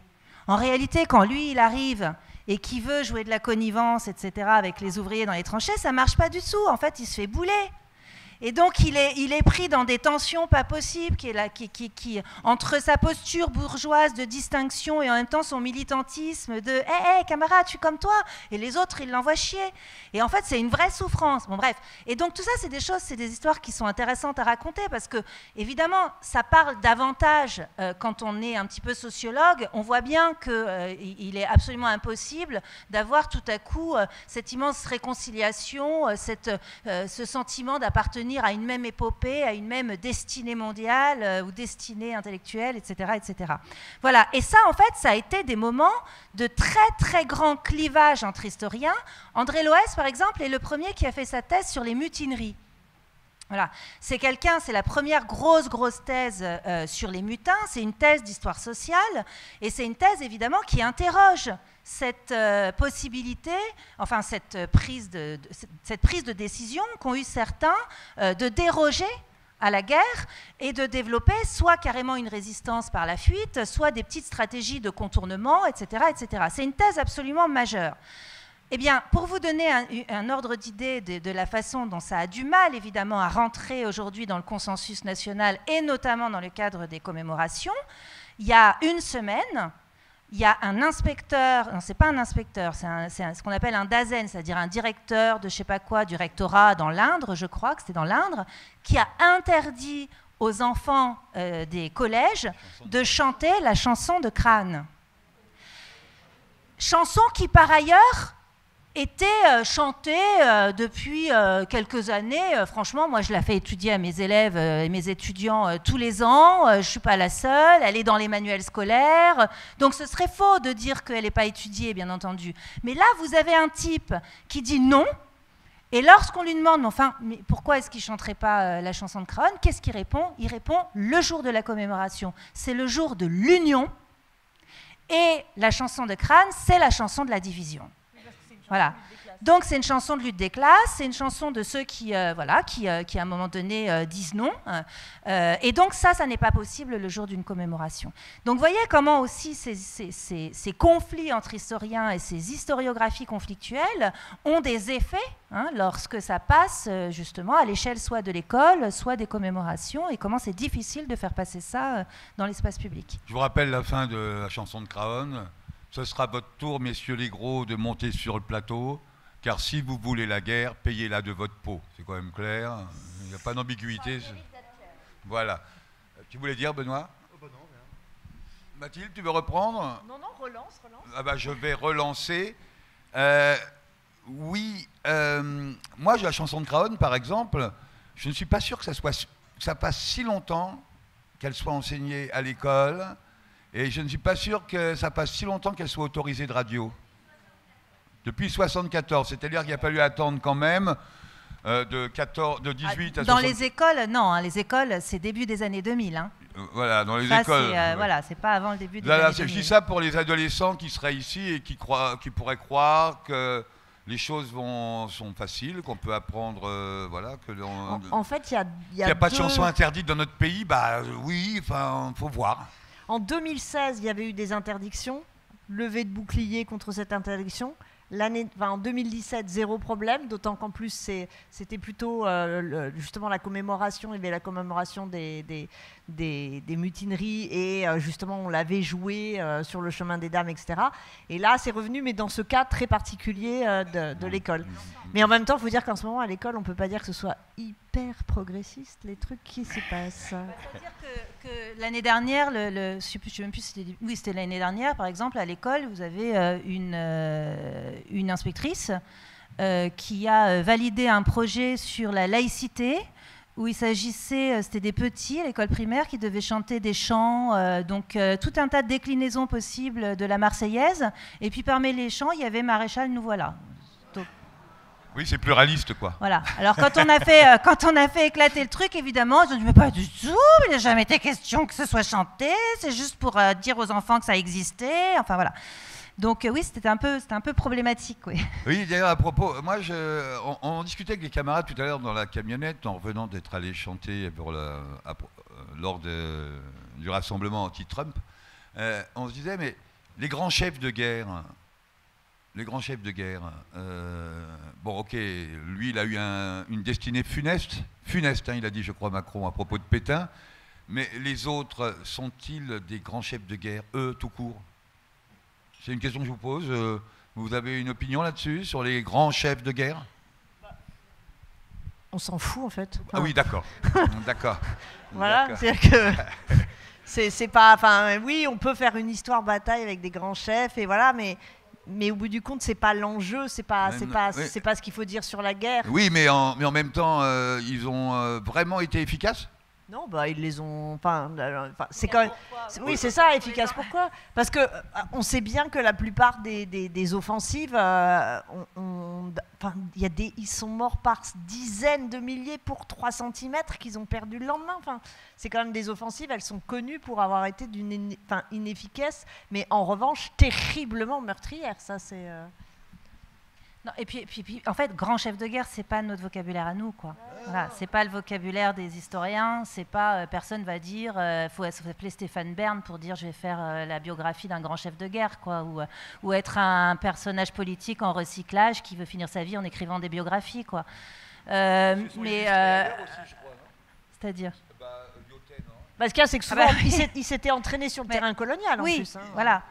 Donc, non, voilà, donc c'est pas notre vocabulaire. Donc, en fait, immédiatement, ça nous piège quand on nous demande notre avis sur les grands chefs de guerre. On ne sait pas trop quoi répondre, voilà, à part le fait de dire, de toute façon, oui, effectivement, ce sont des personnages qui ont compté indéniablement dans l'histoire de la Première Guerre mondiale. Ils ont compté. Alors, tu demandais, est-ce qu'ils ont été efficaces? Oui, pour envoyer des dizaines de milliers d'innocents à la mort, ils ont été très, très efficaces. Donc, de ce point de vue-là, voilà. Mais non, mais puisqu'on en est sur la bourde de Macron, parce que c'est ça aussi l'enjeu, enfin la bourde, je ne sais pas trop comment appeler ça, la fausse bourde, c'est là où on voit bien toute la perversion en fait lorsqu'un président de la République ou lorsqu'un personnage officiel se targue de parler d'histoire. Pourquoi toute la perversion? Parce qu'en réalité, lorsqu'il prend la parole et qu'il dit ce truc poncif qu'on a tous entendu, nous, hein, il y a 2 Pétains, hein, un premier Pétain, puis un deuxième Pétain. Bon. On a tous entendu ça, enfin, il n'y a rien d'extraordinaire à dire ça. Voilà, il a dit, ben oui, il s'est illustré, Pétain, pendant la Première Guerre mondiale, grand chef de guerre, bon. À la limite, on serait, je sais pas, en train de tailler le bout de gras dans un endroit privé à discuter de Pétain. C'est quelque chose qui pourrait se dire et qu'on pourrait discuter. Le seul problème, c'est qu'évidemment, il est président de la République. Donc, quand il dit ça, non seulement il est président de la République, mais par ailleurs, il est en pleine itinérance mémorielle. Moi, j'adore. En pleine errance, pour le coup. Donc, il est en pleine itinérance mémorielle, il prend la parole et tout à coup, en fait, il oublie qu'il est président de la République et il se dit « Tiens, je vais me faire plaisir, je vais faire un petit cours sur Pétain. » Bon. Le résultat des cours, c'est quoi? C'est que, évidemment, le jeu médiatique faisant, dans ces cas-là, le travail qu'on s'attendait tous à ce qu'il fasse, reprend la question et valide et labellise la question comme une question qui est potentiellement audible, à savoir, y a-t-il eu 2 Pétains? Faut-il commémorer le premier Pétain? En fait, la prise de parole publique d'un président de la République sur l'histoire, ça labellise une question comme légitime. Voilà. Et ça fait que la question passe dans le domaine que Benoît appelait très justement l'histoire spectacle. Et donc, elle devient non plus un objet d'histoire, mais un défouloir, voilà, à opinion publique, hein, et donc un instrument de fabrication d'une opinion publique. Et nous, derrière les pédagogues, qu'est-ce qu'on va faire? On va ramer pour dire aux gamins non, c'est pas comme ça qu'on parle de Pétain. Voilà. Et donc, évidemment, la bourde, la perversion, tout ce qu'on veut, elle est à cet endroit-là. C'est que, qu'il le veuille ou non, il y a eu, hier, avant-hier, une réhabilitation de Pétain. Voilà. Et nous, il va falloir qu'on lutte contre ça. Oui, Benoît. Ouais, je voulais juste ajouter qu'en plus, la réhabilitation de Pétain me semblait d'autant plus délétère, enfin, d'une manière générale, elle l'est, mais qu'elle est d'autant plus délétère qu'elle intervient dans un contexte où, depuis quelques années, il y a notamment, via Éric Zemmour, une sorte de tentative de réhabilitation du régime de Vichy, où on voit Éric Zemmour, chaque fois qu'il passe à la télévision là, ces dernières semaines, pour expliquer que s'il n'y avait pas eu Pétain et le régime de Vichy, il y aurait eu encore plus de juifs morts, etc., que c'était une solution du moindre mal, et donc le présente en quelque sorte comme un protecteur des juifs de France. Oui, c'est la thèse du bouclier. Oui, c'est la thèse du glaive et du bouclier, etc. Et que cette thèse qu'il a commencé un petit peu dans Le Suicide français, là, son bouquin où il critiquait Paxton, qui reprend encore dans son nouveau bouquin Destin français, et qui diffuse en permanence dans les médias sans que personne ne le contredise jamais sur ce genre de choses. Et moi je le voyais pas plus tard qu'hier, où il était invité, ou avant-hier, chez Pascal Praud, l'ancien animateur sportif sur e-télévision, pendant lequel il a pu tenir ce discours pendant 20 minutes, et Pascal Praud en face n'a fait que pousser des cris d'orfraie en disant que c'était pas possible de dire ça, c'était pas possible de dire ça, mais sans jamais lui apporter un élément factuel pour montrer en quoi sa thèse était fallacieuse. Et juste pour ajouter un autre truc sur le sujet des grands chefs de guerre qui, effectivement, à mon avis, ont eu un talent certain, qui était celui d'envoyer des milliers, des centaines, des millions de soldats à la guerre, et de faire continuer, et de faire en sorte qu'ils continuent à se battre et à se tuer. On a publié un article il n'y a pas longtemps dans le Diplo qui était aussi le fruit d'une thèse assez récente qui, au-delà des questions entre consentement et contrainte, analysait spécifiquement le rôle de l'alcool dans les tranchées, et la manière dont les commandants au plus haut niveau, de manière consciente, ont alcoolisé de manière massive tous les soldats des tranchées pendant 4 ans, et donc sa thèse montre comment, au fur et à mesure du conflit, alors que les rébellions, les mutineries sont de plus en plus importantes, etc., à partir de 1916, 1917, 1918, les généraux ont décidé consciemment d'augmenter les portions journalières de vin distribuées aux différents poilus, passant, d'après ce qu'il dit, de 0,1 demi-litre au début de la guerre, après 2 litres à la fin de la guerre, sachant qu'il y avait au-delà de ça un approvisionnement au marché noir, donc on peut commencer à se rendre compte de la quantité que ça représente. Il décrivait aussi dans cet article la manière dont, avant de partir au combat, de sortir de la tranchée, on commençait par leur filer une petite goutte d'alcool fort, un truc qui, selon les mots d'un poilu, les rendait fous et les faisait sortir d'un bond de leur tranchée. Et tout ça, effectivement, au-delà de la question du consentement, de la contrainte, est un truc vraiment pensé au sommet de l'État, y compris par Pétain, qui, au sortir de la Première Guerre mondiale, faisait la promotion du vin. C'était décrit comme la boisson patriotique, je cite, par excellence, et qui était célébrée un petit peu partout.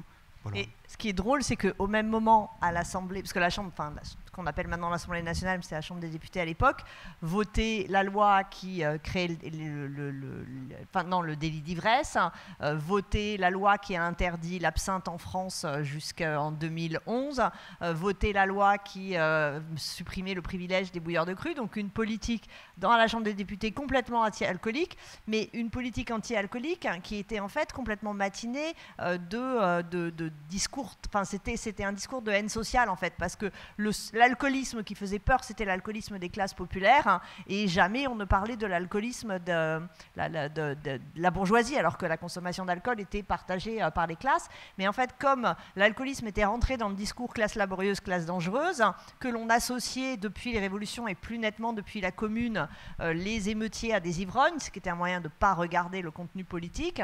Il y avait une lutte anti-alcoolique qui était très orientée avec ce type, ce qu'on appelle d'hygiénisme, mais qui est un discours de mépris social. Donc à la Chambre, on votait un truc, et de l'autre côté, on alcoolisait les mecs au front. Donc c'est là qu'on voit en plus le paradoxe permanent qui se glisse dans les politiques. Et dans les écoles, on donnait du vin aux enfants à la cantine et on leur faisait des cours contre l'alcoolisme avec des immenses images d'estomac, de foie gonflés d'alcooliques. Et les gamins devaient apprendre par cœur tous les méfaits de l'alcoolisme. Et ils ont bu du vin à la cantine jusqu'aux années 60. 56, ouais. 56, c'est pour les plus de 14 ans. Hein. Ouais. 14 ans, on avait encore... c'est petit gibus. D'accord. Et à l'arrière des premières lignes, les bordels de campagne, Mathilde. C'est moi. Oui, alors, à l'arrière, bon, c'est vrai que là, après, c'est un peu compliqué, mais il y a les zones de combat, c'est très organisé, hein, des tranchées de la première ligne, etc. Mais effectivement, assez vite, l'état-major fait un choix qui est, d'un côté, il interdit absolument aux épouses ou aux compagnes des soldats de venir voir, même à l'arrière, hein, les soldats qui sont mobilisés. Ça a mis du temps avant qu'ils aient des permissions. Hein, donc il y avait les femmes, en fait, beaucoup sont allées dans les villes pas loin de la ligne de front parce qu'elles voulaient voir leurs compagnons et elles étaient interdites absolument d'aller les voir. Parfois, ils arrivaient à s'échapper et se trouver et se voler un baiser, mais elles étaient interdites. Mais qu'en même temps, ils étaient l'état-major était soucieux disons, du moral, du moral des soldats. L'état-major a très vite mis en place des bordels de guerre organisés militairement, avec des femmes quasi mobilisées l'organisation se justifiait dans les discours par le fait qu'il fallait un contrôle sanitaire, parce que tant qu'à faire, autant que les poilus ne meurent pas tous de la syphilis, déjà qu'ils mouraient tous sous les bombes. Et ces bordels de guerre ont été développés donc, dans toute la zone, mais finalement assez près des combats, parce qu'un grand nombre de prostituées sont mortes sous les bombes. Et c'était des conditions de travail absolument atroces qui sont dénoncées par les médecins qui leur sont envoyés justement pour les contrôler sanitairement. Il y a des rapports de médecins qui disent que les prostituées des bordels de guerre de 14-18 avaient 60 à 100 clients par jour. Vous imaginez, c'est la chanson, sauf que la chanson Au suivant, elle traite des bordels de guerre dans la guerre d'Algérie, mais au suivant. Et donc, il y a eu alors que, effectivement, à côté de ça, il y avait des discours. De toute façon, c'est toujours le paradoxe, des discours très moralisateurs. On contrôlait à l'arrière terriblement la vie sexuelle des femmes. Il était hors de question que les femmes puissent tromper le poilu qui était au front. Ça, c'était inenvisageable, ce qui explique le scandale créé par le roman de Radiguet et par ailleurs, après la guerre, il y a beaucoup de violence conjugale au lendemain de la guerre parce que les hommes rentrent dans un état de traumatisme, plus les femmes se sont pour partie émancipées, et donc il y a un retour à l'ordre qui passe entre autres par la violence. Et beaucoup de poilus, il y a des poilus qui ont tué leurs femmes en revenant, et ils se défendaient en disant qu'elles les avaient trompés pendant la guerre, et ils ont été acquittés. Il y avait une telle opprobre sur le... Et à côté de ça, on organisait des bordels de guerre en zone de front avec des prostituées qui sont mortes donc dans la zone des combats, juste en arrière, et qui ne sont pas pour autant sur les monuments aux morts. Oui, je voulais poser une question. Dans le feu, je pense, de Barbus, je me souviens qu'il y a une femme qui arrive dans les tranchées. Je me trompe ou pas? C'est dans ce livre-là? Une femme comme un fantôme dans les tranchées, quelque chose... Bon, ok, d'accord. Tu voulais rajouter quelque chose, Laurent? Non, juste sur la question des femmes. Tout à l'heure, je parlais du livre de Frédéric Rousseau qui s'appelle « Penser le patriotisme » qui vient de sortir. C'est un petit poche, franchement, achetez-le, il est génial. Et il se trouve qu'il y a une très très grande partie qui est consacrée justement à la place des femmes pendant la guerre. Et notamment, il raconte, à partir de la correspondance, essentiellement, il raconte les tiraillements, il les appelle, il y a les femmes majuscules, c'est les bourgeoises, et puis les femmes minuscules, c'est ces femmes d'ouvriers, voilà, c'est ces femmes paysannes aussi. Et il raconte le tiraillement des femmes entre à la fois la fierté que leurs hommes soient en guerre et en même temps toutes les stratégies qu'elles peuvent développer pour le faire revenir, quoi. C'est très intéressant. En fait, c'est ça qui est intéressant quand on fait de l'histoire aussi, c'est que on est sans arrêt en train de regarder, comme dirait le président, la complexité des choses. Voilà, sauf que c'est pas la complexité de Pétain, c'est la complexité des comportements aussi, ce que Rousseau appelle aussi le penser double. Voilà, c'est-à-dire comment est-ce qu'on peut un jour effectivement être patriote, être belliciste, et puis le lendemain pour 1000 raisons, finalement, devenir pacifiste, voilà. Et ça, c'est l'histoire des hommes et des femmes ordinaires, quoi, et c'est celle qu'on fait, et c'est celle qui nous intéresse. Benoît ? Bon, une des scènes du spectacle a été inspirée aussi par ce qui se passait dans les usines, où il n'y avait que des femmes, et quelques chefs, qui, pour une raison ou pour une autre, avaient été exemptés, ou étaient blessés, étaient de retour. Et c'est dans un témoignage en Allemagne, je ne me souviens plus chez quel auteur, s'il y a quelqu'un de la compagnie, non, ils sont en train de se chauffer déjà. Vous pouvez me le rappeler, mais enfin bref, Rosner peut-être, qui nous raconte comment ils abusent. Il y en a qui sont super heureux parce que c'est le harem. il écrit à un de ses copains en disant « bah attends, ici tu viens, mais si tu savais comment c'est bien, c'est le harem ». Voilà, pour vous donner une idée de la puissance que pouvaient avoir les hommes sur ces femmes isolées, seules. Oui. En même temps, les violences sexuelles au travail, dans des usines de femmes, parce que les femmes ont toujours été dans les usines avant. La nouveauté avec la guerre de 14, c'est qu'on leur donne des tâches qui avant étaient des tâches de la main-d'œuvre masculine. C'est-à-dire qu'il y a toujours eu des femmes dans les usines, mais c'était surtout dans les secteurs textiles et agroalimentaires.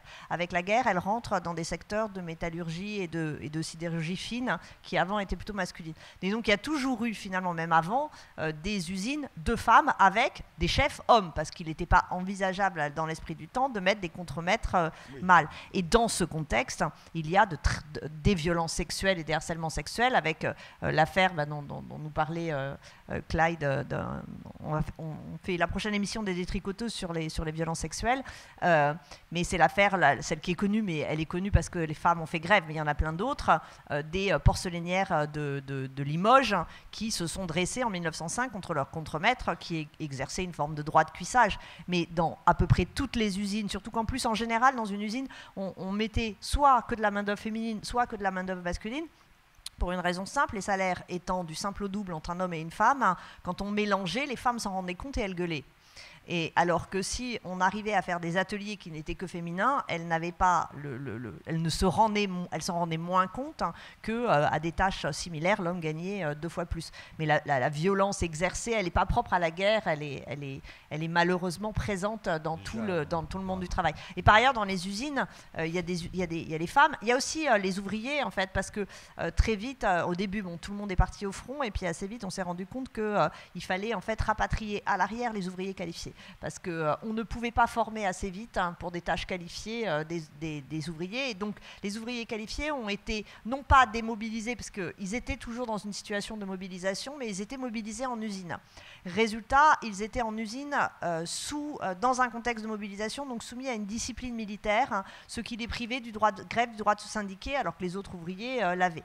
Et surtout, ceux qui ont été très mobilisés aussi dans les usines, c'est tous les soldats coloniaux qui, en fait, eux aussi ont été beaucoup plus mis dans les usines qu'au front. Particulièrement les Vietnamiens, les Chinois, hein, c'est ça, hein. Les Chinois, oui, merci. Et oui, à un moment donné, peut-être, si vous avez des questions pertinentes à poser, n'hésitez pas. Non, mais parce que moi, je suis pas toujours pertinent, peut-être, c'est pour ça, c'est par rapport à ma propre personne. Oui, donc je voulais un petit peu plus d'approfondissement sur le rôle de Jouot, Léon Jouot. Non, vous ne pouvez pas me répondre. Léon Jouot, c'était le secrétaire général de la CGT à ce moment-là, qui va devenir le fondateur du syndicat CGT Force Ouvrière, plus tard, mais qui va être le représentant en fait de la trahison syndicale déjà en 1914, c'est-à-dire 2 ou 3 jours après la mort de Jaurès. 2 ou 3 jours, je suis juste là. Évidemment, la CGT carrément tourne kazakh totalement. Et voilà. Et je voulais en savoir un peu plus, mais non, vous ne pouvez pas m'en donner un peu plus sur ce personnage. Toi peut-être, Benoît, non? Qu'est-ce que tu connais de Léon Jouot? Non, moi, je ne veux pas taper sur la CGT comme ça. Bah, c'est ça. Sur YouTube. Exactement, plus c'est filmé, c'est sur YouTube. Non, mais je tiens à signaler que je suis à la CGT. Voilà. Ça me rassure. Voilà, t'es rassuré. Alors non? Non, moi j'ai vraiment, je connais comme tout le monde le fait que la CGT se soit ralliée à l'Union Sacrée au lendemain de la mort de Jaurès. Ensuite, c'était pas les seuls, c'est ça. Donc du coup. Alors les raisons. Nous sommes interrogés sur les raisons pour faire ce spectacle. Parce que quand même, on parle de 2 millions de manifestants à Berlin. On parle de 100 000 à Paris, quelques jours avant l'assassinat de Jaurès, à Paris seulement. En Allemagne, 2 millions en Allemagne et 100 000 à Paris. Il y a un vrai mouvement anti-guerre. Et comment se fait-il que tout le monde est craqué? Alors nous, moi, je donne ma interprétation, je ne suis pas historien, c'est ce que je ressens, seulement ce que je ressens. On a étudié Montéus quand même, et son maître à penser, c'est un grand mot, mais ce type qui va faire Gustave Hervé. Gustave Hervé, ces gens-là, là, qui étaient des gens antimilitaristes, mais à un point, on n'oserait même pas dire ce qu'ils ont dit. Gustave Hervé a dit il faut tremper le drapeau bleu-blanc-rouge dans le fumier, enfin, des choses terribles. Et pratiquement du jour au lendemain, ils deviennent cocardiers, mais plus que ça. Là, on a entendu, moi, sur France Info, c'était hier, je crois, une chanson sur la musique Auprès de ma blonde, faite par Montéus, qui explique comment on va égorger le Kaiser. C'est plus que ça, et chanté par des enfants, il faut qu'il soit chanté par des enfants. Comment ces gens-là ont tourné d'un seul coup? C'est effrayant. Alors moi, j'ai pensé à Renaud, qui se met à embrasser un flic du jour au lendemain après le... Bah oui, oui. On en revient au vin. Ouais. Non, il n'y a pas. Je pense pas qu'il n'y ait que le vin. Moi, j'interprète ça par la peur. Enfin, nous sommes posé la question. C'est la peur. Il faut dire que Jaurès a été assassiné. Alors, si on transpose aujourd'hui, je ne sais quel politicien qui serait soi-disant de gauche ou vraiment de gauche serait assassiné, quel effet ça nous ferait je ne sais pas. En tout cas, nous, on interprète ça par la peur, sans parler du carnet B, où tous les militants révolutionnaires, anarchistes, socialistes, anti-guerre, sont fichés. Voilà, on interprète ça comme ça. A-t-on raison? Je ne sais pas. Comment l'interprétez-vous, ce renversement? Non, mais en fait, ce qu'il y a, c'est que c'est difficile de donner une réponse pour tous. Ça dépend un peu des cas par cas. Effectivement, il y a le contexte de... Parce que la peur de la répression qui est réelle, hein, parce que la répression contre les pacifistes, elle était réelle, et d'ailleurs elle n'a eu de cesse de continuer pendant la guerre. Hein. Si Hélène Brion, dont je parlais tout à l'heure, se fait arrêter, c'est parce que d'abord on disait pas, quand on les arrêtait, on ne disait pas qu'ils étaient pacifistes, on disait qu'ils étaient défaitistes, et ils se faisaient arrêter pour ça. Donc, par contre, elle n'oblige pas à avoir des prises de parole cocardières. On peut juste se taire. Ce qui, à mon avis, a été le cas d'un grand nombre de personnes qui, même s'ils pouvaient être pacifistes, ne l'exprimaient pas dans une situation de peur que tu évoques bien, mais sans verser dans le cocardier. Les situations de retournement, là, les raisons d'explication sont variables. Après, il faut quand même imaginer les réflexes qu'il peut y avoir aussi chez des gens dans le cas d'une invasion. Donc il y avait quand même ça va. Il y a des gens qui peuvent basculer dans un contexte d'invasion militaire. Il y avait quand même la ligne de front. Donc il y a une volonté de sortir du conflit et ça peut conduire à des gens à verser dans le côté cocardier. Oui, mais avant la déclaration de la guerre, il a eu lieu le renversement. Ouais. Enfin, 3 jours avant. Hein. Ouais.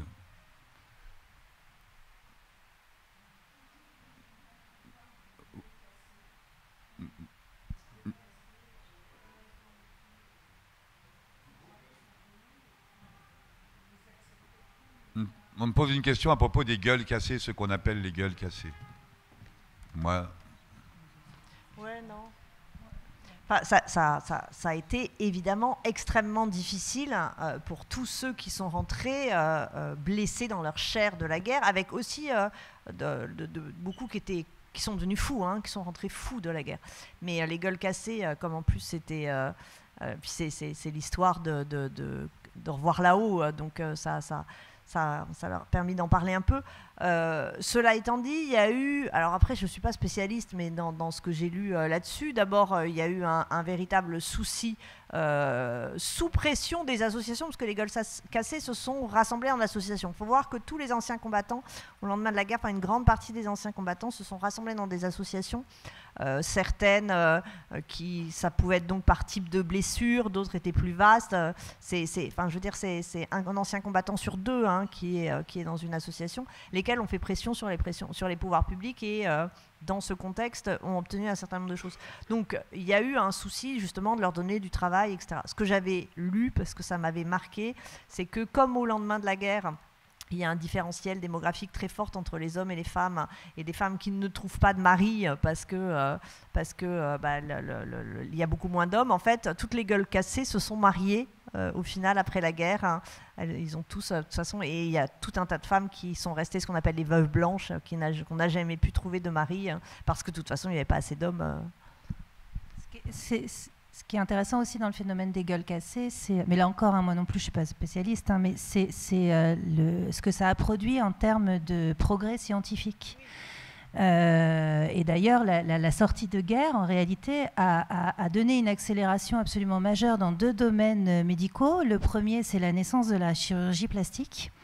Et tout un tas de progrès sur les greffes osseuses, etc. Et le second, c'est sur la psychiatrie, avec les traumatismes de guerre. Voilà. Donc, alors c'est intéressant quand on travaille ça justement avec quand on est dans une logique de transmission, parce que ça, c'est quelque chose qu'on n'arrive pas à se représenter, ce que ça signifie effectivement lorsque la sortie de guerre est très très peu analysée en réalité, alors que c'est une période absolument majeure, en plus qui dure des années.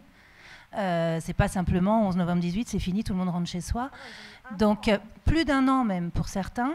Qu'est-ce que ça peut produire lorsque tout à coup on se retrouve dans une société dans laquelle effectivement démographiquement il y a une véritable amputation. Il faut s'imaginer quand même qu'on circule et que finalement on voit des femmes et des enfants et qu'une très grande partie des hommes effectivement est abîmée, physiquement abîmée. Comment est-ce que ça transforme aussi psychologiquement une société? Tout ça, c'est des questions d'historiens qui sont vraiment passionnantes. Donc voilà, je ne crois pas que ce soit vraiment une mise à l'écart, parce que ça n'est pas possible, pour les raisons qu'a développées Mathilde. C'est plutôt la problématique. Enfin, moi, j'interrogerais ça plutôt de la façon suivante. Comment est-ce qu'on apprend à vivre avec cette nouvelle réalité sociale? Benoît?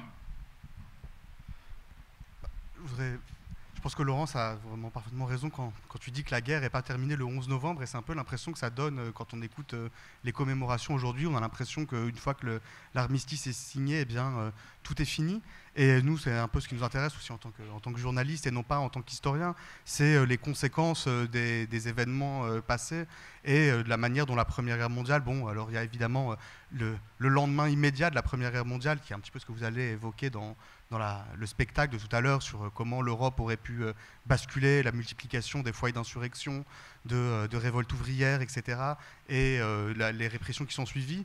Mais également sur un point de vue plus contemporain, il est aujourd'hui assez difficile de comprendre notamment la situation au Proche-Orient et puis les guerres en Syrie, en Irak, la question israélo-palestinienne, sans revenir au démantèlement de l'Empire ottoman, au traité de Sèvres, à la déclaration Balfour de 1917, aux vagues de colonies juives qui s'ensuivent en Palestine, etc.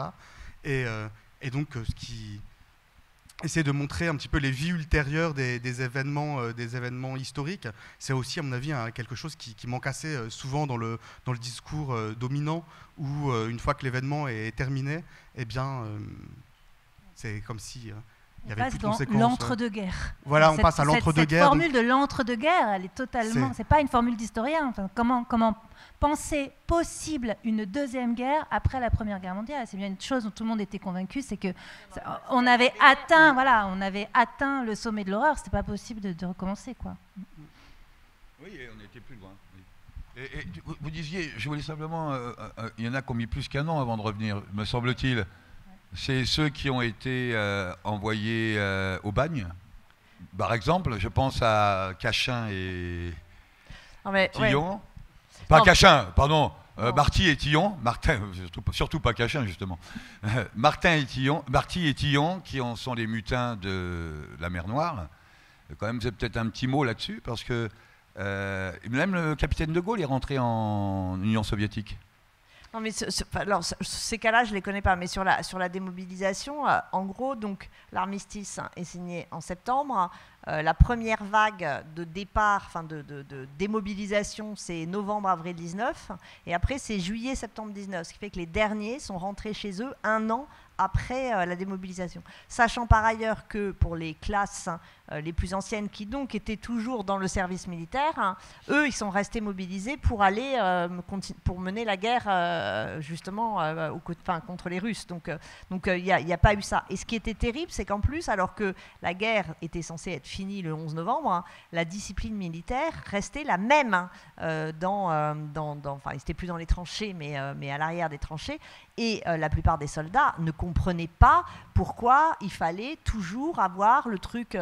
Surtout qu'il y en a, ils n'étaient pas au service militaire, hein, c'était la mobilisation générale, mais contrôle de la tenue, cheveux courts, et exercice, debout, matin, dit pom, paf, paf, paf, alors que la guerre était terminée et que genre ils voulaient profiter de cette fin de la guerre. Et donc ça a été, et en fait on les a démobilisés par l'ancienneté, donc il y en a qui sont restés très longtemps. Et ce qui a posé problème aussi, c'est que en fait, les prisonniers aussi sont entrés, parce qu'il y a beaucoup de prisonniers de guerre. On parle surtout des prisonniers en 39-45, mais il y a beaucoup de prisonniers de guerre aussi en 14-18. Hein. Et quand les prisonniers sont rentrés, des mobilisations assez lentes aussi, en fait, leur prime de démobilisation était beaucoup moins élevée que la prime de démobilisation des poilus, ceux qui étaient restés au front. Et les prisonniers disaient, mais on n'y peut rien si on a été prisonnier. Enfin, il n'y a pas de raison que notre prime de démobilisation soit moins élevée. Et en fait, il y avait 5 francs de différence. C'est énorme, hein, 5 francs. 5 francs, c'est ce qui occasionne une énorme grève dans les chemins de fer en 1920. Donc 5 francs, c'est beaucoup. Et ils étaient absolument outrés parce qu'il n'y avait aucune raison qu'on fasse des économies sur la démobilisation des prisonniers. Mais Alors, Marty Tillon, je vais en dire un petit mot quand même. Marty Tillon, font partie, c'est les deux considérés comme étant les leaders du mouvement des mutineries de la mer Noire. C'est lorsque l'armée française est envahie non pas contre la Russie, hein, contre l'Union soviétique, parce que les Russes blancs étaient encore là en train de combattre la révolution. Et au printemps 19, donc il y a la mutinerie, et en mer Noire en tout cas. Et il y en a plusieurs, mais celle du moins que nous avons retenue, c'est celle de la mer Noire. Et Marty et Tillon sont donc faits prisonniers. Mais en France, il y a des grèves, c'est énorme. Des grèves de soutien pour les mutins de la mer Noire, un peu partout, particulièrement dans le sud, Marseille, Toulouse, par là-bas. Ça bouge terrible. Et ils ont vraiment peur de la contagion bolchevique en France, enfin ceux qui gouvernent.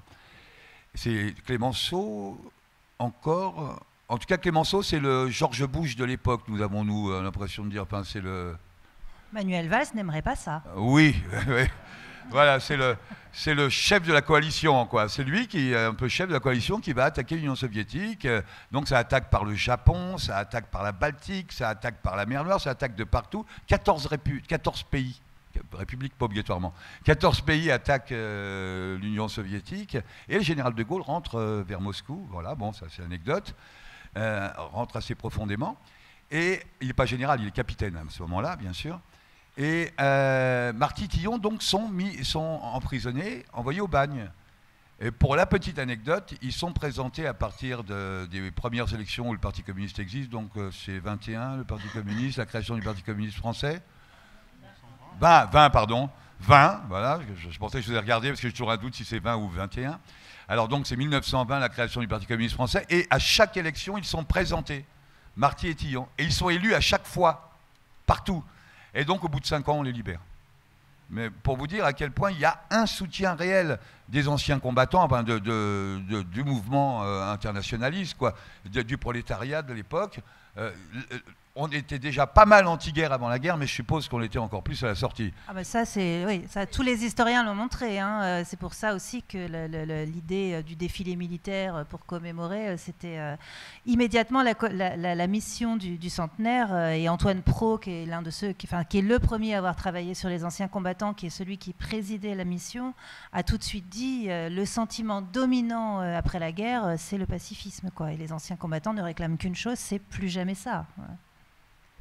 Je me souviens d'Antoine Pro cite dans sa thèse un extrait dans un journal d'anciens combattants qui dit « Rien ne rend plus antimilitariste que la fréquentation des militaires ». Oui, tout est dit. C'est valable pour les profs aussi. Tu veux dire quelque chose, oui?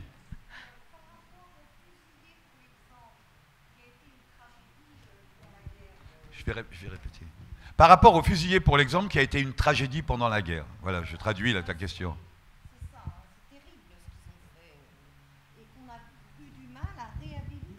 Il y a toujours un combat là-dessus, mais c'est incroyable. Alors, en fait, c'est Jospin en 98 qui est le premier à avoir réhabilité les fusillés, mais les historiens notamment ceux qui ont travaillé sur les mutineries, notamment André Loez dont je parlais. J'ai discuté avec lui justement de cette question de la réhabilitation et de ce qui est demandé notamment par la France Insoumise, qui régulièrement demande que les noms des fusillés pour l'exemple soient tous inscrits. Et en fait, les historiens sont contre, en tout cas ceux avec lesquels j'ai discuté, y compris parmi ceux qui sont très progressistes. Et l'argument qu'il donne, c'est que, bon après on peut en discuter, hein, mais l'argument que donnait André, en tout cas, c'est que parmi ceux qui, en fait, c'est impossible de distinguer ceux qui ont été vraiment fusillés pour l'exemple et qui étaient véritablement innocents et simplement qui ne voulaient pas faire la guerre, et ceux qui étaient vraiment des criminels, des sales types, etc., et qui ont été fusillés parce que pour leurs crimes, en fait, voilà. Et donc, les historiens disent on n'est pas prêt, en fait, à faire la liste parce qu'on ne peut pas savoir pour l'instant. Donc, ça pose un problème mémoriel, là, pour le coup, qui est très important. Et donc, ils disent que ce stade, déjà, de la reconnaissance politique de ce phénomène des fusillés, pour l'exemple, sans que pour autant il y ait un inventaire exhaustif, pour eux, ça leur suffit. Pour une partie des historiens, ça leur suffit. Ce qui a été très important après-guerre pour les familles des fusillés, pour l'exemple ou pas pour l'exemple, c'était, mais surtout pour ceux qui étaient fusillés pour l'exemple, c'était parce qu'en fait pour les veuves, résultat, elles ne touchaient pas de pension. Et donc, à nouveau, les fameuses associations, des associations d'anciens combattants, des associations de familles d'anciens combattants, des associations de veuves, se sont battues pour que, en fait, il y a eu une cour de justice qui a été créée, je crois, dans le milieu des années 20, qui a examiné un certain nombre de cas et qui a réhabilité à peu près la moitié, voire les 2/3 des fusillés, pour ensuite dire mort pour, enfin, les reconnaître comme morts pour la France. Et ce qui est l'essentiel à ce moment-là, c'était que les veuves touchent la pension, parce que sinon, pour certaines, c'était vraiment des situations catastrophiques. La question mémorielle, elle s'est posée plus tard, même s'il y a la question du film de L'essentiel de la gloire de Kubrick, voilà. Oui, juste une petite parenthèse, je t'en ai parlé au téléphone. Il existait aussi des chasseurs de pensions de veuves de guerre. Voilà, c'est... Mais comme il existait des coureurs de dot au 19e siècle... Oui, mais là, c'était vraiment les pauvres dames, c'était pas des dots, quoi, c'était rien. Là. Je pense que la pension de veuve de guerre, ça devait être un équivalent du pension minimum vieillesse, non, je suppose. Oui, non, enfin, la plupart des soldats n'étaient pas gradés, donc... mais voilà, c'était... Et ben alors, justement, vite fait, une question, parce que... Qui c'est qui voulait poser une question? Oui, pardon, vas-y. Tu peux le dire très fort ou je traduis? Ah, attends, le micro. Ouais, du coup, je voudrais revenir sur 2 points. Le premier, c'était le lien entre la politique et l'histoire, parce que j'ai l'impression qu'il y a une ambiguïté qui émerge un peu entre cette possibilité de la politique de rendre, disons, audible, je crois que vous avez dit, certaines questions et certaines réponses à des questions, et en même temps, du coup, le fait que justement, ils biaisent l'histoire, je ne me rappelle plus exactement le mot que vous avez utilisé, mais en même temps, ils refont l'histoire dans une politique spectacle, etc. Et du coup, j'aimerais lier ça avec...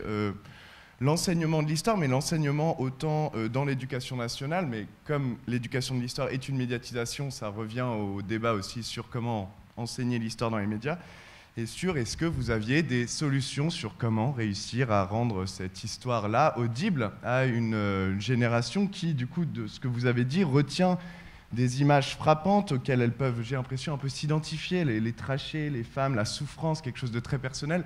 Comment réussir à faire ça dans un système médiatique, autant dans l'éducation nationale que dans les médias? Voilà.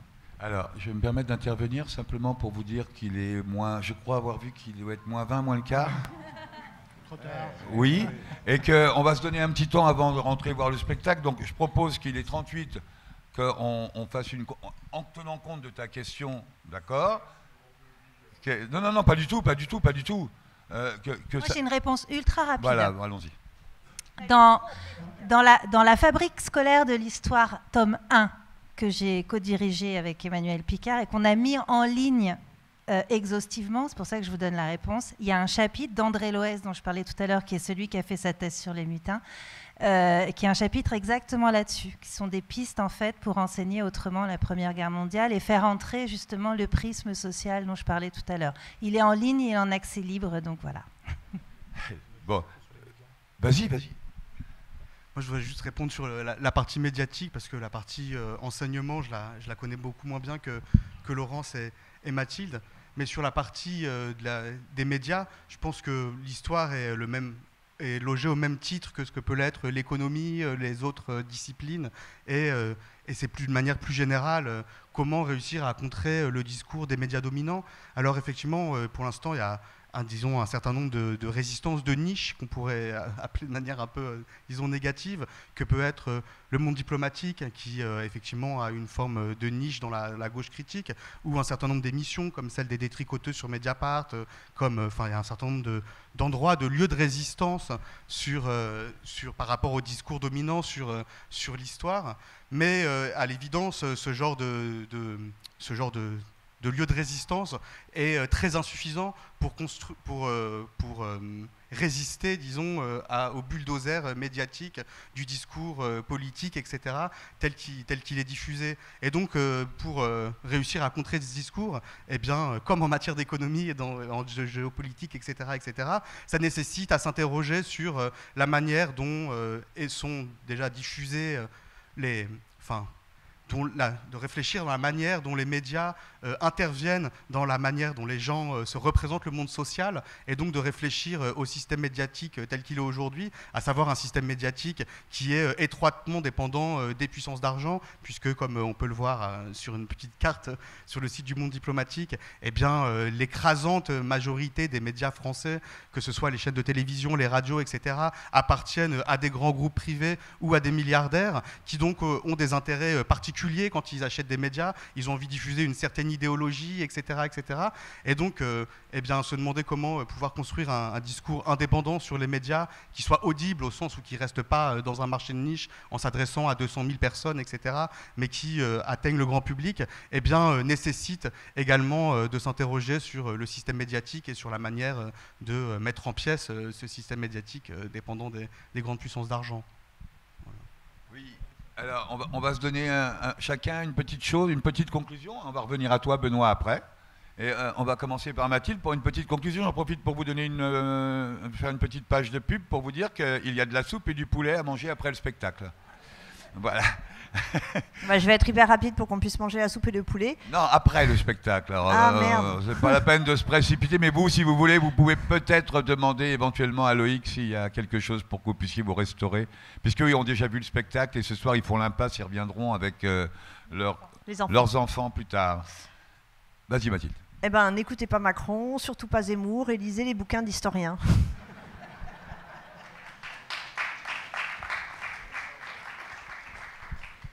Oui, moi j'ai une conclusion rapide par rapport à la question de la transmission de l'histoire et notamment par rapport à la place que cette société aujourd'hui accorde à la jeunesse. Je pense que ça va très mal. Je pense que la jeunesse aujourd'hui est en train d'être sensibilisée à la guerre et je pense qu'enseigner la guerre, ça sert à faire la paix. Voilà. Pardon.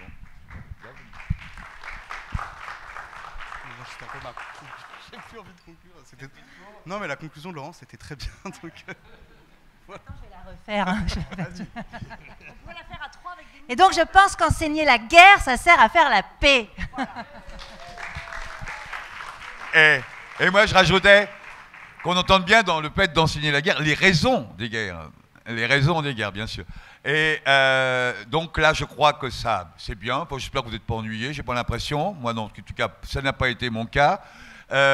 Là, maintenant, on va se donner un petit temps avant d'aller dans la salle de spectacle, histoire que vous vous détendiez un peu, que vous alliez fumer une cigarette ou je ne sais quoi. 18h43, on dit dans une demi-heure, on rentre à 19h15 dans la salle, ça vous va? Bien, à tout de suite. Merci à ceux qui ont filmé et qui ont enregistré.